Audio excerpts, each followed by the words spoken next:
Anita is giving her 7th speech today with concentrations on research. She will present her findings on photographic or eidetic memory. She will also weave in some personal family references. Anita will conclude her talk with a 1-question quiz, although it will be ungraded. Let's go.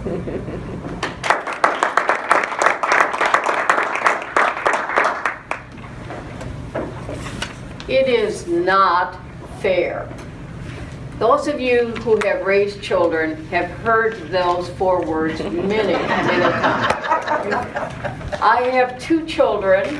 One is 2 years older than the other. Joni is older than Michael. And oftentimes I heard that, and I still sometimes hear it. But especially when they were playing card games, I would hear it. And Joni would come frustrated up to me and say those 4 words with great excitement, and I knew that Michael had just beat her in a memory game. And what they would play a lot of times was concentration, where they would put out about 20 cards, 10 pairs, and they would flip them over, and then if they had a pair, they would win that. And at the end of the game, Joni would have about 2 pairs, and Michael would have the rest. Michael has a photographic memory. And because of that, he wins every memory game to this day.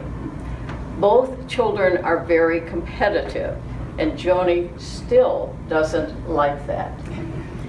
And what a photographic memory is the ability to see an object and look at it for 10 to 15 seconds and have almost perfect recall.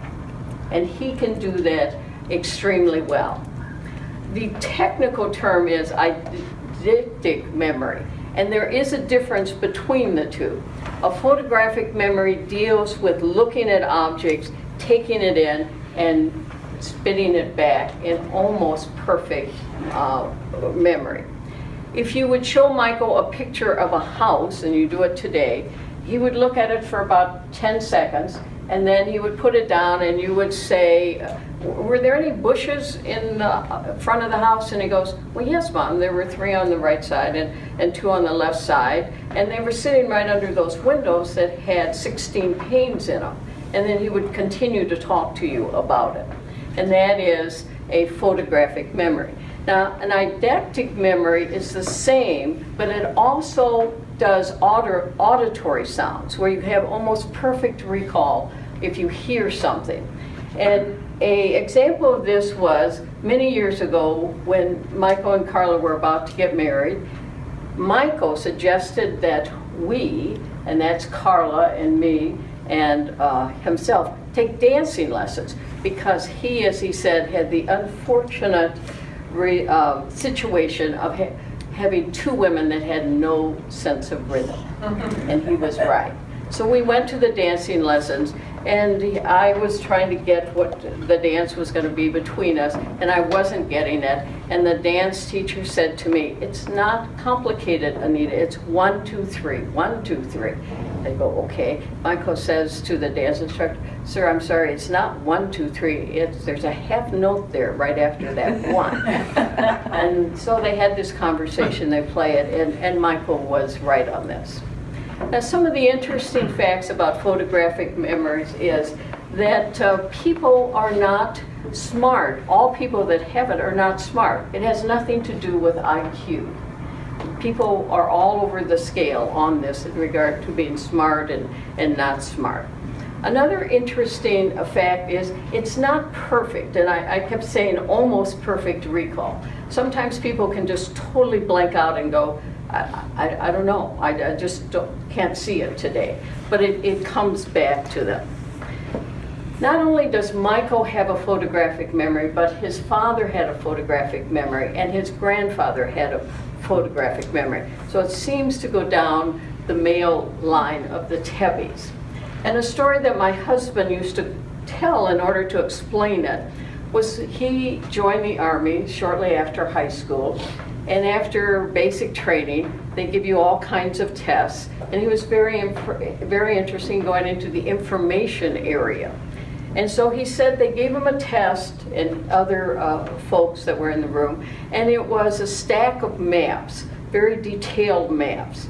And you were to look at them for 10 seconds and then flip them over, and then there would be a lot of questions about them, like how many oceans were on the picture, and in the upper right-hand corner, what was the name of the country. Extremely detailed. And he said he would look at them, and then he would flip it over. Before answering the questions, he would look at the ceiling, and he could see the map reproduced perfectly. So he kept doing this, and finally the proctor was noticing this, looking at the ceiling routine, and he comes over and stands behind him, and he starts looking at the ceiling, and obviously seeing nothing, and he says to him, "Sir, what is going on here?" And so Paul explained it to him, and he obviously scored very well on the test, and he got into the information department that he wanted to be in. In regard to this, there are some famous people that have this trait, and just a couple to throw out. Jackie Gleason was known for having this, a famous comedian who died about 20 years ago, and he would read a script and he would have it in his memory forever. All he had to do was read it once. And then another person was Ferdinand Marcos, and he was a famous leader of the Philippines. And he would pull out of his bag of tricks the ability to recite the very lengthy Constitution of the Philippines. And if he really wanted to awe you, he would do it backwards. And everybody would go, wow, this man is brilliant. And again, it has nothing to do with brilliant. Interesting enough, some folks that are very interested in studying U.S. presidents say it's very obvious, it's absolutely definite that 3 of our presidents have had or do have a photographic memory. And that's my test, is for you to figure out who those 3 are. Now, I don't want you to say it out loud, but before you think about this and come up with your 3 names, I want to give you 2 very important clues. Okay? And one is, it is not the current president that has a photographic memory, nor the president-elect. That's your first clue. Okay? And your second clue is that these 3 names are all males. Okay, so in regard to that, those are the two clues. Now, I'm sure you have names in your head, and I will answer them. Okay, and one is Teddy Roosevelt, the second one is John Kennedy, and the third one is Bill Clinton. I got 2. In regard to going back to the Tebbys, Michael has 3 sons, and you can guess that one of them has a photographic memory. We're not sure about the other 2. And when Joni found this out, she turned to me and said, "That's really nice, Mom. Her 2 children do not have it, 1 son and 1 daughter."